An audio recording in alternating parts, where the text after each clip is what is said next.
Hello students, स्वागत है आपका अपना YouTube channel AW online education में। और मैं सुबोध कुमार। तो आज हम लेक्चर नंबर 6 देखेंगे। इससे पहले 5 लेक्चर हम देख चुके हैं। तो हम पढ़ रहे हैं पाचन एवं अवशोषण चैप्टर, जिसमें हम आज भोजन का पाचन देखेंगे। तो देखिए, भोजन और पाचन की प्रक्रिया कैसे होती है। पाचन की यांत्रिक एवं रासायनिक प्रक्रिया। पाचन की प्रक्रिया यांत्रिक एवं रासायनिक विधियों द्वारा संपन्न होती है। देखिए, यहाँ समझ लेते हैं हम यांत्रिक और रासायनिक का मतलब। देखिए, ये आंत का एक पार्ट है, ठीक। इसके अंदर भोजन का पार्टिकल है। अब ये पार्टिकल किरमा कुंचन गति के द्वारा आगे बढ़ता है। जो आंत होती है वो किरमा कुंचन गति करती है, जिसके द्वारा भोजन का पार्टिकल आगे बढ़ता है और पाचन की क्रिया में सहायता करता है। अब ये इस तरह का पाचन हमारा यांत्रिक पाचन कहलाता है। रासायनिक पाचन भोजन के पार्टिकल को कण को पचाने के लिए जो एंजाइम स्रावित होते हैं, जो भोजन की पाचन में सहायता करते हैं, इस तरह का पाचन रासायनिक पाचन कहलाता है। मुख गुहा के मुख्य 2 कार्य होते हैं। नंबर 1 भोजन को चबाना, नंबर 2 निगलने की क्रिया। लार की मदद से दांत और जीभ भोजन को अच्छी तरह चबाने एवं मिलाने का कार्य करती हैं। लार की मदद से दांत और जीभ भोजन को अच्छी तरह चबाने एवं मिलाने का कार्य करती हैं। लार का श्लेष्म, लार के अंदर जो चिपचिपा श्लेष्म होता है, जो लार का पार्ट होता है, लार का ही भाग होता है, लार श्लेष्म भोजन कणों को चिपकाने एवं बोलस में रूपांतरित करने में मदद करता है। यहाँ ये कह रही है NCERT कि जो मुंह के अंदर आपने भोजन को चबाया और उसका पेस्ट बना लिया लार की मदद से, तो उस पेस्ट को हम बोलस कहते हैं। बोलस कैसे याद रखना है, बोलते कहाँ से हैं हम, मुंह से, और जो निवाला का पेस्ट बन जाता है मुंह के अंदर, उसे हम कहते हैं बोलस। ये आमाशय में जाकर काइम का रूप ले लेता है, वो हम आगे देखेंगे। इसके उपरांत निगलने की क्रिया द्वारा बोलस ग्रसनी से ग्रसिका में चला जाता है। देखिए, ये माउथ है, मान लीजिए ये माउथ है, इसके अंदर बोलस है और ये ग्रेसिनी का पार्ट है और ये ग्रेसिका का पार्ट है, ये ग्रेसिका का पार्ट है। अब बोलस ग्रेसिनी से होता हुआ ग्रेसिका में चला जाता है।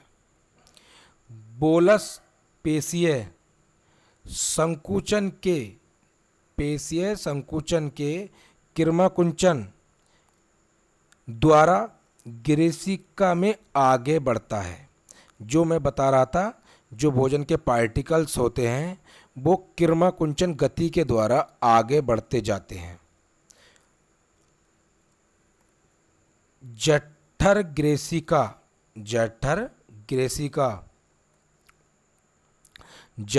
ग्रेसिका अवरोधनी भोजन के आमाशय में प्रवेश को नियंत्रित करती है। देखिए, ये जो वर्ड है जठर, इसे हम आमाशय के लिए यूज करते हैं, जिसे इंग्लिश में गैस्ट्रिक कहते हैं।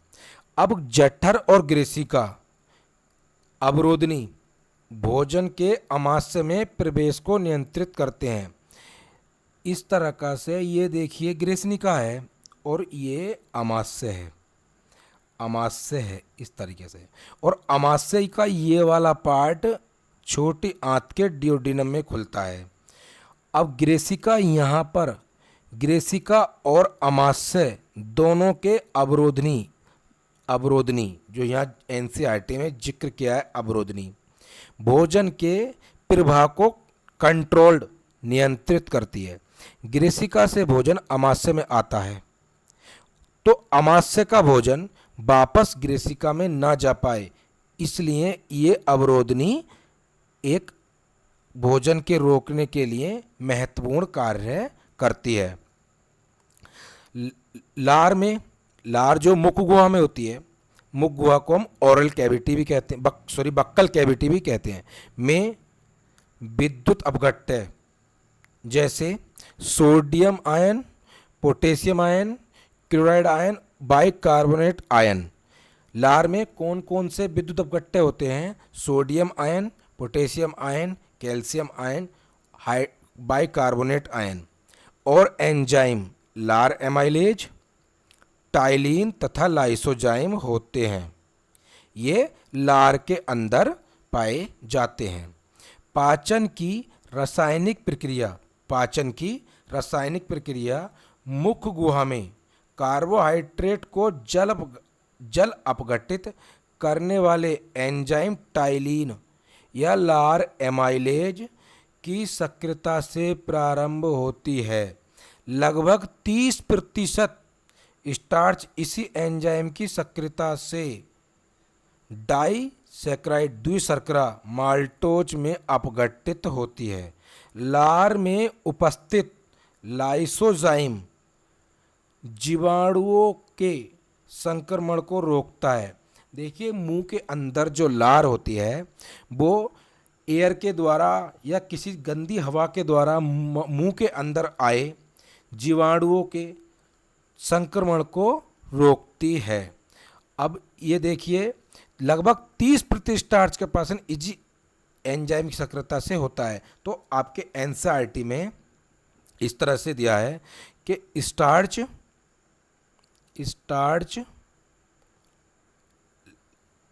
लार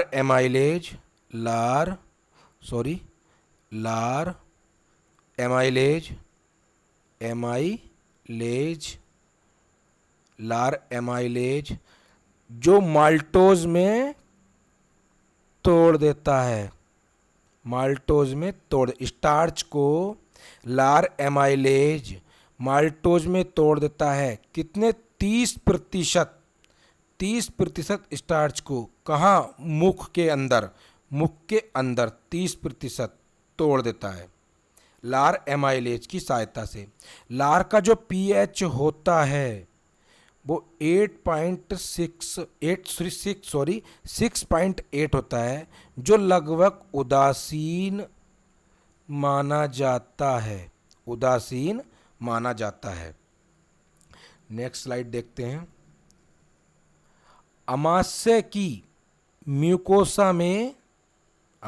म्यूकोसा में जठर ग्रंथियां स्थित होती हैं। जठर ग्रंथियां वर्ड के लिए मैंने कहा था गैस्ट्रिक ग्लैंड,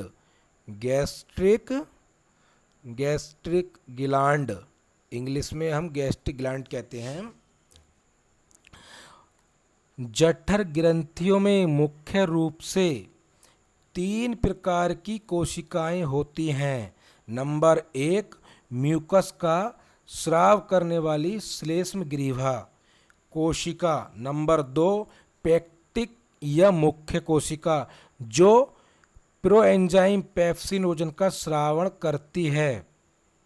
3, भित्ति या ऑक्जेंट्रिक कोशिकाएं जो HCl हाइड्रोक्लोरिक अम्ल और नेज कारक का स्रावित करती है। नेज कारक क्या होते हैं? नेज कारक विटामिन B12 के अवशोषण के लिए आवश्यक होते हैं।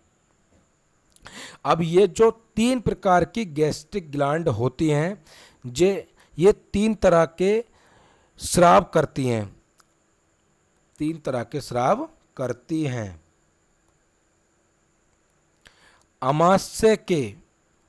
अमाशय में 4 से 5 घंटे तक भोजन का संग्रह होता है। अमाशय जो होता है उसके अंदर 4 से 5 घंटे तक भोजन का संग्रह रहता है। अमाशय की पेशीय दीवार के संकुचन द्वारा भोजन अम्लीय जठर रस में पूरी तरह मिल जाता है। जो अमाशय का पीएच होता है वो 1.8 होता है, 1.8 होता है, जो एसिडिक होता है, एसिडिक होता है। अब ये कह रहा है अमाशय की जो पेशी दीवार हैं उनकी संकुचन संकुचन गति संकुचन के द्वारा भोजन अम्लीय जठर रस में पूरी तरह मिल जाता है। अब जो बोलस का पार्ट था वो अमाशय में आने के बाद कायम का रूप ले लेता है। तो अमाशय में भोजन का जो पार्ट होता है वो कायम कहलाता है।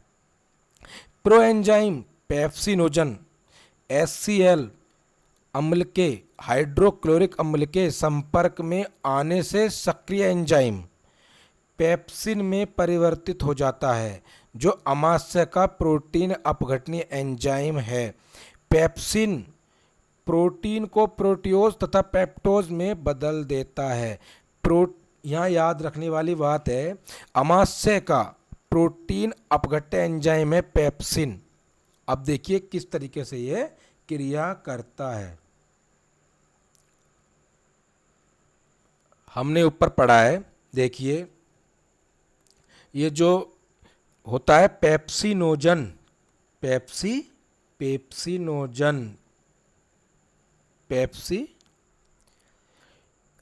पेप्सिनोजन HCl के संपर्क में आने से पेप्सिन में परिवर्तित हो जाता है और पेप्सिन प्रोटीन अपघट्य एंजाइम होता है। इसे अमाशय का प्रोटीन अपघट्य एंजाइम भी कहते हैं। अब पेप्सिन प्रोटीन को प्रोटीन पेप्टोन प्रोटियोज में कन्वर्ट कर देता है और ये आगे आंत में पहुंचने वाले काइम में उपस्थित प्रोटीन पेप्टोन और पेप्टोन आंशिक प्रोटीन अपघटित होती हैं। ये आंशिक प्रोटीन अपघटित होती हैं जो अग्नाशय रस के प्रोटीन अपघट्य एंजाइम निम्न रूप से क्रिया करते हैं।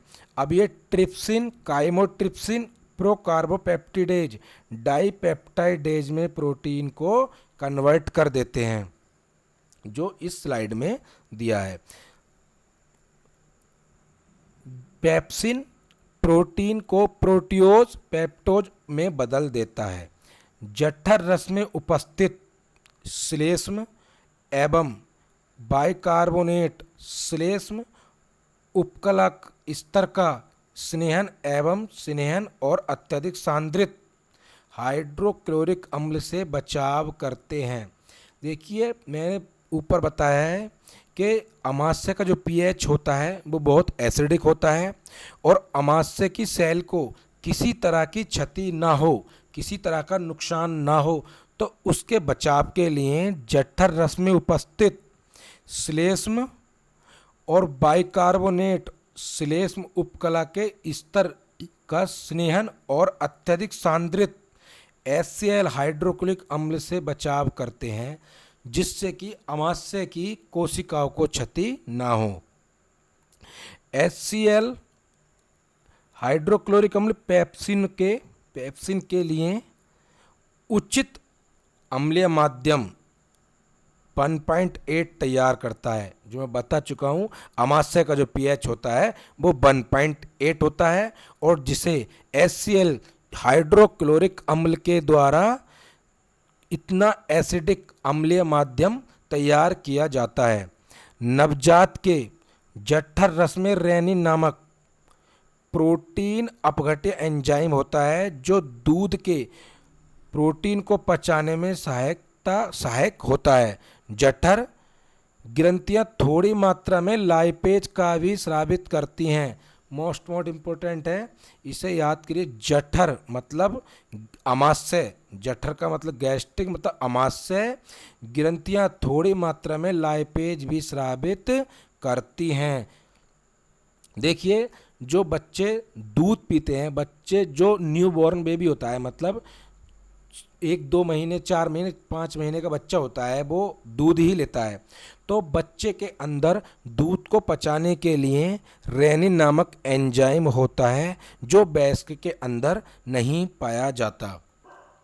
अब हम छोटी आंत के अंदर देखते हैं कौन कौन सा पाचन होता है। अमाशय के बाद में अब हम छोटी आंत की तरफ बढ़ गए। छोटी आंत का पेशीय स्तर कई तरह की गतियां उत्पन्न करता है।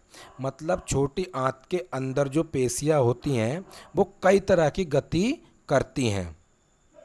इन गतियों से भोजन विभिन्न स्रावों से अच्छी तरह मिल जाता है। ये गतियाँ भोजन को अच्छी तरह से पेस्ट बनाने में मदद करती हैं और पाचन की क्रिया सरल हो जाती है। यकृत अग्नाशय नलिका द्वारा पित्त, अग्नाशय रस और आंत में छोड़े जाते हैं। देखिए हम डायग्राम देख लेते हैं।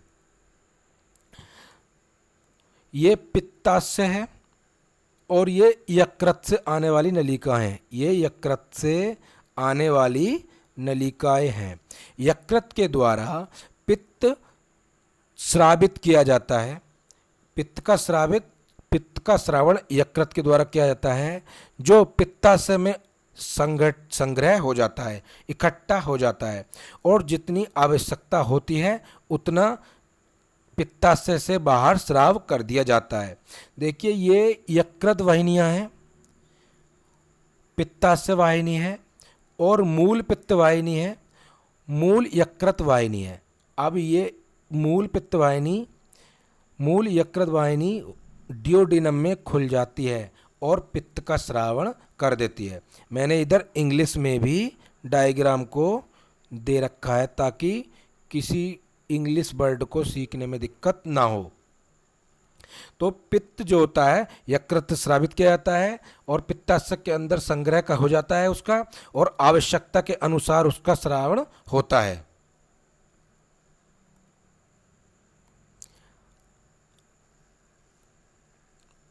छोड़े जाते हैं। अग्नाशय रस में ट्रिप्सिन, काइमोट्रिप्सिन, नोजन, प्रोकार्बोपेप्टिडेज, एमाइलेज और न्यूक्लियेज एंजाइम निष्क्रिय रूप में होते हैं। देखिए अग्नाशय जो रस जो होता है, अग्नाशय रस में पैनक्रियाटिक जूस में ट्रिप्सिनोजन, काइमोट्रिप्सिनोजन, प्रोकार्बोपेप्टिडेज, एमाइलेज और न्यूक्लियेज निष्क्रिय रूप में स्रावित होते हैं, निष्क्रिय रूप में होते हैं और निष्क्रिय रूप में ही स्रावित होते हैं। आंत की म्यूकोसा द्वारा स्रावित इंटेरोकाइनेज द्वारा ट्रिप्सिनोजन सक्रिय ट्रिप्सिन में बदल जाता है। देखिए ये कह रहे हैं कि आंत की म्यूकोसा के द्वारा स्रावित इंटेरोकाइनेज द्वारा ट्रिप्सिनोजन सक्रिय ट्रिप्सिन में बदल जाता है। ट्रिप्सिनोजन जो होता है वो सक्रिय ट्रिप्सिन में बदल जाता है। म्यूकोसा आंत के अंदर 4 लेयर बताई थी मैंने पिछले वीडियो में। ये देखिए इसके बाद ये अंदर वाली को म्यूकोसा कहते हैं, ये म्यूकोसा है और ये सबम्यूकोसा है। इसके द्वारा एक एंजाइम इंटेरोकाइनेज स्रावित होता है जो ट्रिप्सिनोजन को सक्रिय ट्रिप्सिन में बदल देता है। अब ये ट्रिप्सिन जो अग्नाशय रस के अन्य एंजाइमों को सक्रिय करता है। मतलब देखिए ट्रिप्सिन जो होता है, ट्रिप्सिनोजन इंटेरोकाइनेज की सहायता से ट्रिप्सिन में कन्वर्ट हो जाता है और ट्रिप्सिन बाकी अग्नाशय एंजाइमों को सक्रिय कर देता है। अग्नाशय रस के अन्य एंजाइमों को सक्रिय कर देता है। ग्रहणी में प्रवेश करने वाले पित्त वर्णक बिलिरुबिन एवं विलिवर्डिन तथा पित्त लवण कोलेस्ट्रॉल और फास्फोलिपिड होते हैं।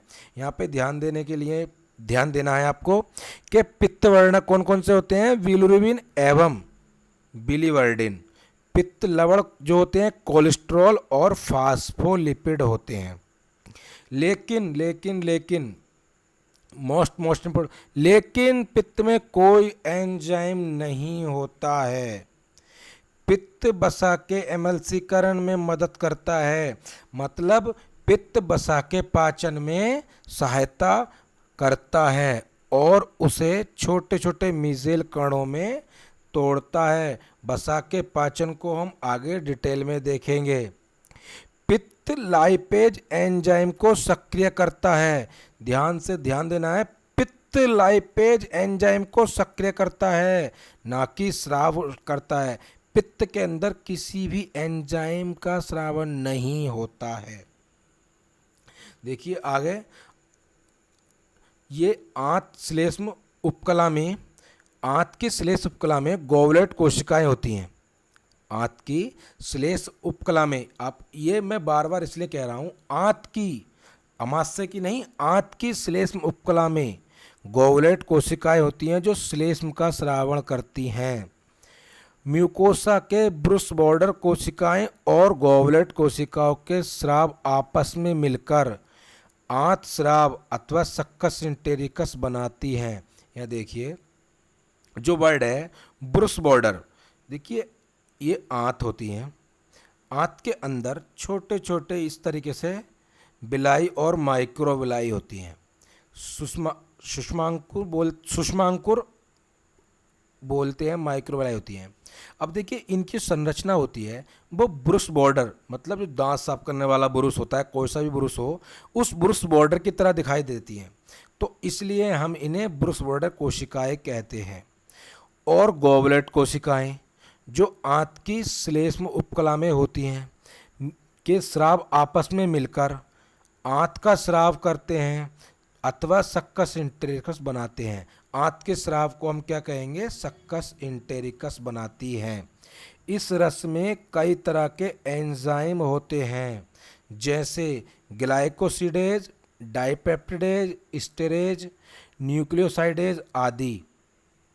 म्यूकस के अग्नाशय के बाइकार्बोनेट के साथ मिलकर आंत म्यूकोसा के अम्ल से दुष्प्रभाव से रक्षा करता है। ये कह रहे हैं म्यूकस अग्नाशय के बाइकार्बोनेट के साथ मिलकर, म्यूकस अग्नाशय के बाइकार्बोनेट के साथ मिलकर आंत के म्यूकोसा की अम्ल के दुष्प्रभाव से रक्षा करते हैं, क्योंकि HCl जो स्रावित हुआ वो बहुत ही एसिडिक होता है, जो आंत के सेल को क्षति पहुंचा सकता है। तो उसके बचाव के लिए अग्नाशय रस का बाइकार्बोनेट तथा मिलकर म्यूकोसा की दुष्प्रभाव से रक्षा करती हैं, तथा एंजाइम की सक्रियता के लिए क्षारीय pH, क्षारीय माध्यम 6.8 तैयार करते हैं। इस प्रक्रिया में सम्यूकोसा ब्रूनर ग्रंथियां भी मदद करती हैं। देखिए आंत के अंदर pH कितना हो गया, 7.8, जो क्षारीय होता है, और अमाशय के अंदर कितना था, 1.8, जो एसिडिक होता है। अगली स्लाइड में देखते हैं। अगली स्लाइड में देखिए, कायम के कार्बोहाइड्रेट अग्नाशय एमाइलेज द्वारा डाइसैकराइड में जल अपघटित होते हैं। पॉलीसैकराइड स्टार्च एमाइलेज की सहायता से डाइसैकराइड में अपघटित होता है। वसा पित्त की मदद से लाइपेज द्वारा क्रम से डाई और मोनोसैकराइड में टूटते हैं। वसा लाइपेज की सहायता से डाइग्लिसराइड में टूट जाता है और उसके बाद मोनोग्लिसराइड में टूट जाता है। ये सब NCERT की ही रिएक्शन क्रियाएं हैं। अग्नाशय रस के न्यूक्लिक अम्ल को न्यूक्लियोटाइड और न्यूक्लियोसाइड में पाचित करते हैं। न्यूक्लिक अम्ल न्यूक्लियस की सहायता से न्यूक्लियोटाइड में और न्यूक्लियोसाइड में टूटते हैं। इसमें कुछ मतलब याद करने वाला ही है, समझाने वाला कुछ इतना है नहीं। अब देखिए, आंत रस के एंजाइम उपयुक्त अभिक्रियाओं के अंतिम उत्पाद को पाचित कर अवशोषण योग्य सरल में बदल देते हैं। आंत के एंजाइम उपयुक्त अभिक्रियाओं के अंतिम उत्पादों को पाचित करने के बाद अवशोषण योग्य सरल यौगिक में बदल देते हैं, जिससे अवशोषण में सहायता मिले। पाचन के ये अंतिम चरण आंत के म्यूकोसा उपकला कोशिका के बहुत समीप संपन्न होते हैं। मोस्ट इम्पोर्टेंट लाइन है, पाचन के ये अंतिम चरण आंत की म्यूकोजल उपकला कोशिकाओं के बहुत समीप संपन्न होते हैं। डाइपेप्टाइड एंजाइम डाइपेप्टाइडेज की सहायता से अमीनो अम्ल में टूटता है। माल्टोज जो डाइसैकराइड है, माल्टोज के अंदर ग्लूकोज की 2 यूनिट होती हैं, उसमें टूट जाता है। लैक्टोज लैक्टेज की सहायता से ग्लूकोज और ग्लैक्टोज में टूट जाता है। सुक्रोज सुक्रेज की सहायता से ग्लूकोज और फ्रक्टोज में टूट जाता है। न्यूक्लियोटाइडेज न्यूक्लियोसाइड की सहायता से न्यूक्लियोसाइड और न्यूक्लियोसाइडेज की सहायता से शर्करा और क्षार में टूट जाता है, क्षारक में टूट जाता है। डाई एवं मोनोग्लिसराइड लाइपेज की सहायता से बसीय अम्ल और ग्लिसरॉल में टूट जाते हैं। यहाँ एक मैं ट्रिक सिखाऊंगा आपको, देखिए। डाइसैकराइड को याद करने की ट्रिक, सुमाला